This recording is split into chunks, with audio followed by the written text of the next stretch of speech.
Olá, turminha, tudo bem com vocês? Hoje nós estamos aqui num vídeo que vai ter uma situação um tanto quanto diferente. Nós estaremos realizando uma atividade de leitura. E essa atividade de leitura, pessoal, apesar de não estar sendo feita de forma simultânea, ou seja, numa interação entre eu e vocês aí do outro lado, mas vai ser possível que a gente consiga ler, analisar e com o intuito de compreender melhor os textos que estamos trabalhando. Nós viemos trabalhando nas atividades de semanas anteriores crônicas, né? Falamos um pouco sobre elas, lemos crônicas de alguns autores, vocês tiveram uma atividade de produção de uma crônica e a partir dessas atividades que realizamos ao longo dessas semanas, foi possível entender melhor um pouco da estrutura desse texto. E aí, para a leitura de hoje, eu trago uma situação onde o universo da crônica e os elementos de mistério estarão presentes. Nós estaremos estudando, ao longo das próximas semanas, contos que vão unir elementos de mistério e de assombração. E para introduzir esses textos para vocês, eu optei por fazer a leitura desse texto que traz justamente a junção desses elementos, onde é possível verificar características da crônica e os elementos de suspense que estão pertencentes aos contos de mistério e que também estarão presentes nos contos de assombração. Bom, antes de começar a leitura deste texto, a gente precisa pensar um pouquinho sobre quem escreveu, tá? Esse texto que nós iremos realizar esse vídeo chama-se Testemunha Tranquila. E ele foi escrito pelo escritor Sérgio Porto, que tinha, esse era o seu pseudônimo, né? O seu nome era Stanislau Ponte Preta, e ele tinha uma característica muito forte da crônica nos seus textos, né? Ele é considerado um dos mestres cronistas brasileiros. E ele colocava em muitos de seus textos elementos de humor e de suspense. Inclusive, essa era uma forma de divulgar ainda mais os seus textos na época na qual ele viveu. Infelizmente, nós perdemos Stanislau Ponte Preta muito cedo, né? Vocês podem ver aí na tela que aparece para vocês. Ele é nascido em 1923 e falecido em 1968. E a sua perda, com certeza, foi muito triste para a literatura, pois perdemos um escritor de excelente competência, de muita qualidade. Mas mesmo no pouco tempo que esteve conosco, produziu muita coisa. E é o que eu vou mostrar para vocês aqui. Aqui são algumas capas de livros que ele escreveu. O Febeapá, que está ali na imagem superior, aqui em cima e aqui embaixo, que é intitulado O Festival de Besteiras que Assola um País, que justamente falavam sobre a questão da política, das dificuldades sociais, né? Muitas vezes das dificuldades que o povo tinha em viver, em conseguir as suas coisas. Muitas vezes se falava de necessidades básicas, até mesmo do trabalho e da comida, né? Ele viveu em época onde a política teve muitas reviravoltas, né? Estudos que nós estaremos fazendo em história também, inclusive sobre ditadura militar e outros períodos de recessão que vivemos no Brasil. E ele, por ter vivido nessa época, utilizava os livros como forma de analisar e discutir essas situações do país, né? Bom, como vocês viram, era um grande cronista, mas que usava da literatura como mecanismo para colocar a crônica ali dentro. Então ele tinha a crônica, que nós vimos que tem uma estrutura relativamente bem definida, Porém, ele fazia uso de outras características literárias justamente para expor as suas crônicas, tá certo? Então, vamos seguir. Aqui nós temos algumas frases ditas por ele numa produção intitulada Autorretrato, né? Escrita em 1963. E aí, nessas frases, eu não lerei todas, mas elas estarão aí na tela para vocês, é justamente para vocês perceberem que ele escrevia com muito humor. Eu vou ler a primeira. Ele diz lá o seguinte, que ele era na sua atividade profissional. O que era a sua atividade profissional? Então ele dizia que ele era jornalista, radialista, televisista, e aí ele ainda dizia, o termo ainda não existe, mas a atividade dizem que sim, que era justamente alguém que atua para a televisão. Teatrólogo, hora em recesso, humorista, publicista e bancário.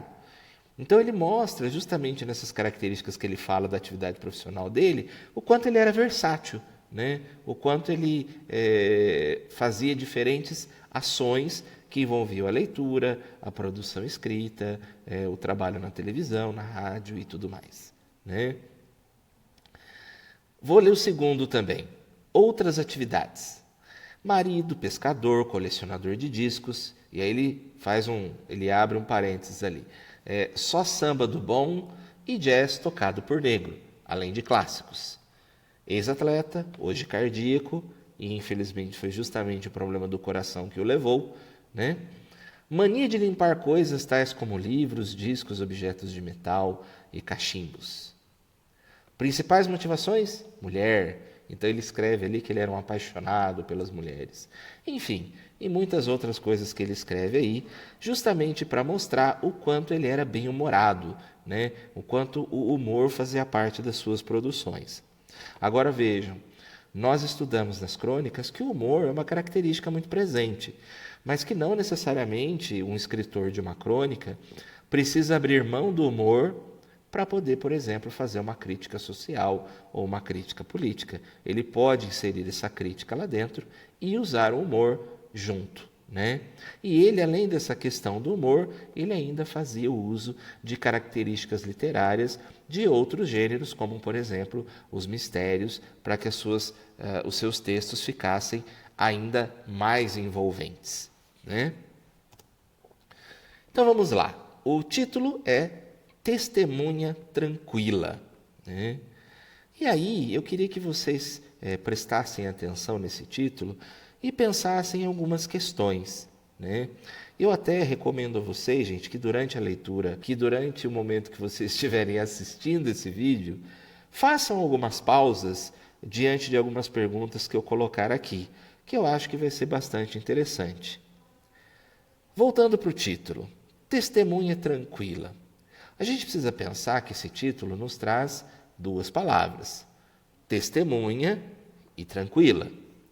Se pararmos para analisar, a palavra testemunha nos remete a quê, né? Uma pessoa que testemunha alguma coisa, que características somos levados a pensar, né? Testemunha o quê? Um fato, um evento, uma situação, uma condição? O fato é que a palavra testemunha, independente de quê, sempre nos leva a uma palavra de seriedade, independente do evento que esteja sendo testemunhado, mas porque a ideia de testemunha nos carrega algo mais sério. Por outro lado, ele insere uma segunda palavra que contrapõe a primeira em alguns aspectos, tranquila. Então eu sou testemunha, mas ao mesmo tempo existe a ideia de tranquilidade. E isso é um jogo de palavras bastante interessante que o Stanislau coloca aí no título do seu texto. Então, com essa ideia, partindo de testemunha que carrega seriedade e pensando na tranquilidade, ou seja, nesse contraponto, do que será que esse texto vai nos falar? O que será que esse texto vai nos contar? Deem uma pausa no vídeo, Analisem, pensem um pouquinho sobre o que será que esse texto pode nos falar. E adiciono outra característica aqui nessa reflexão. Vamos pensar que a gente foi um pouquinho na vida do Stanislau. Que tipo de escritor ele era? Ele escrevia o quê? Qual era o título que o deixou... Título não. O gênero que o deixou tão famoso, né? Então, nós temos que pensar que o Stanislau ficou realmente muito conhecido pelas suas crônicas e características do humor, além de outros gêneros que ele colocava. Mas juntando agora a ideia do testemunha na seriedade, o tranquila com a ideia de tranquilidade, ou seja, um contrapondo o outro, e Stanislau, nas suas características de escritor, sendo aquele que produziu esse texto, e agora, juntando todas essas ideias, do que será que esse texto vai nos falar? Deem mais uma pausa, analisem um pouquinho. Pessoal, vamos começar então a leitura. O camarada chegou assim, com ar suspeito. Olhou para os lados. Como não parecia ter ninguém por perto, forçou a porta do apartamento e entrou. Eu estava parado, olhando, para ver no que ia dar aquilo. Na verdade, eu estava vendo nitidamente toda a cena e senti que o camarada era um mau caráter. Pessoal, vamos analisar, e por isso eu coloquei essa imagem aqui, com ideias. Pensando aí nesse primeiro trechinho que o texto nos colocou, né? Quem será essa testemunha? E por que será que ela estaria tranquila? O que será que ela iria testemunhar aí? Onde ela está? Por que ela vê nitidamente? Vamos pensar no texto, onde o texto nos coloca as dicas que nos levam a pensar a tranquilidade, o local e quem é essa testemunha. Deem uma pausa, localizem no texto onde estão essas pequenas marcas, essas pistas no texto que nos permitem ver o que será que essa testemunha vai ver, por que será que ela está tranquila e onde ela está. Vamos seguir? E foi batata. Entrou no apartamento e olhou em volta. Penumbra total. Caminhou até o telefone e desligou com cuidado, na certa para que o aparelho não tocasse enquanto ele estivesse ali. Isto, pensei, é porque ele não quer que ninguém note a sua presença. Logo, só pode ser um ladrão, ou coisa assim. Mas não era. Se fosse ladrão, estaria revistando as gavetas, mexendo em tudo, procurando coisas para levar. O cara, ao contrário, parecia morar perfeitamente no ambiente, pois mesmo na penumbra se orientou muito bem e andou desembaraçado até uma poltrona, onde sentou e ficou quieto. Dei uma pequena pausa aí, pessoal. Vamos analisar. Como será que a testemunha consegue saber o que esse possível ladrão está fazendo dentro do apartamento? Como que ele consegue saber dessas coisas? Pensem nisso, deem uma pausa e voltamos para o texto. Pior que ladrão. Esse cara deve ser um assassino e está esperando alguém chegar para matar. Eu tornei a pensar e me lembro, inclusive, que cheguei a suspirar aliviado por não conhecer o homem e, portanto, ser difícil que ele estivesse esperando por mim. Pensamento bobo de resto, pois eu não tinha nada a ver com aquilo. Mais uma vez, pessoal, vamos analisar até aí. O que será que essa testemunha vai presenciar então? Será que agora, lendo mais esse trecho do texto, podemos mudar de opinião a respeito daquelas ideias que estávamos tendo no começo do texto? E agora? E essa testemunha? Quem será que é a partir dessas novas informações que descobrimos no texto? Você também mudou de ideia? Dá uma pausa, registra aí para que a gente possa seguir o vídeo. De repente, ele se restezou na cadeira, passos no corredor. Os passos, ou melhor, a pessoa que dava os passos, parou em frente à porta do apartamento. O detalhe era visível pela réstia de luz que vinha por baixo da porta. Pessoal, perguntas interessantes aí nesse pedaço. Como que a testemunha consegue enxergar dentro e fora do apartamento ao mesmo tempo?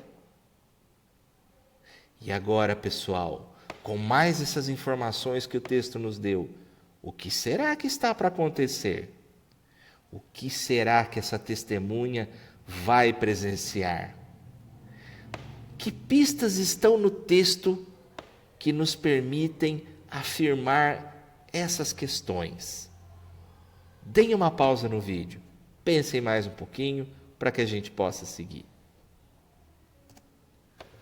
Som de chave na fechadura e a porta se abriu lentamente.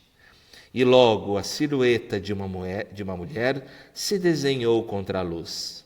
Bonita ou feia? Pensei eu, pois era uma graça, meus caros. Quando ela acendeu a luz da sala é que eu pude ver. Era Boas Pampas. Quando viu o cara na poltrona, ainda tentou recuar, mas ele avançou e fechou a porta com um pontapé. E eu ali, olhando. Fechou a porta, caminhou em direção à bonitinha e pataco! Tacou-lhe a primeira bolacha. Ela estremeceu nos alicerces e pimpa! Tacou outra. E agora, pessoal, diante dessa situação, será que algum crime está prestes a acontecer? O que será? Por que nós podemos imaginar que tem algo desse tipo prestes a acontecer? Que dicas o texto nos dá para pensar sobre isso? Deem mais uma pausa, analisem aí, marquem no texto para a gente seguir em frente. E os caros leitores perguntarão: e você, assistindo aquilo tudo, sem tomar uma atitude? Pessoal, e agora? Que atitude será essa? Será que ele vai tomar alguma atitude? A pergunta é razoável. Eu tomei uma atitude, realmente. Pessoal, estamos diante de uma situação. Que atitude será a tomada por ele? Agora ele afirma, vai tomar uma atitude. Deem uma pausa, analisem, voltem no texto. Que atitude será essa que ele vai tomar agora, neste momento tão crucial do texto? E aí a gente segue em frente. Desliguei a televisão, a imagem dos dois desapareceu e eu fui dormir. Essa foi a atitude tomada por ele. Como vocês viram, gente, trata-se de um texto com muito humor, né? Porém, recheado de elementos de suspense e de mistério, na sua forma de descrever os espaços, o ambiente, a forma dos personagens, a sua caracterização, o distanciamento entre os personagens, entre o narrador, a percepção dos elementos que acontecem na história, tudo isso recheado de muito suspense. Porém, um texto de muito humor e uma crônica belíssima, escrita por Stanislau Ponte Preta. Esse, gente, é um texto que nos enriquece muito, pois nos faz pensar sobre uma questão de época, fala sobre hábitos, sobre comportamentos, né? Fala com muito humor e ainda nos envolve com todo esse suspense. Texto realmente nota 10. Pessoal, espero que tenham gostado, que tenham feito as pausas para fazer o registro de vocês e nos vemos no próximo vídeo. Até já!